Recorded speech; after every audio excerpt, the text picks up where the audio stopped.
একটা মিথ্যা যেমন বারবার বললে সত্য হয়ে যায়, একটা সত্যও কিন্তু বারবার বললে কেমন জানি মিথ্যা মিথ্যা লাগে, তাই না?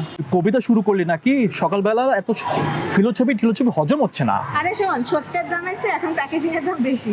তুই যদি রিপোর্ট খুলে দেখিস আমরা এখন সুইজারল্যান্ডে আছি। নো পভার্টি চ্যালেঞ্জ দিচ্ছ না? Try to survive on ration food for one week. কবিতা বলতে কবিতা বল।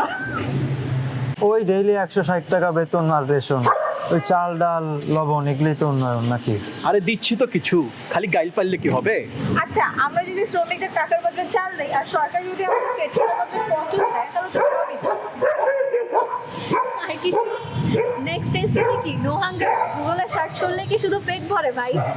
বলি দেশটা খাইয়ে দিচ্ছে, মাথার উপর ছাদও নাই, তবে দেশ তো এগোচ্ছে।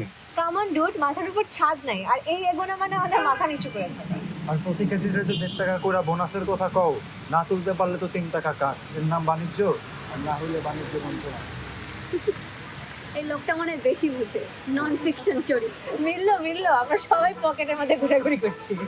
রেশন নিলে বাঁচি, কিন্তু মানুষ এটা কেউ করে না।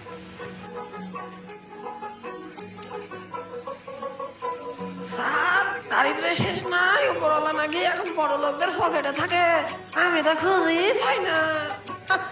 আরে বড় লোক,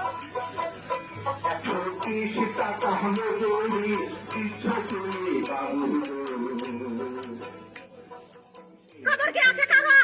যদি যদি তেলের দাম বাড়ে, দ্রব্যমূল্যের দাম বাড়ে, তাহলে আমরা মানুষরা যদি চা বানানে মানুষকে মানুষের মনে না করেন, তাহলে একসাথে সিঁড়িবদ্ধ ভাবে তারপরে আমাদেরকে গুলি করে মেরে ফেলবেন।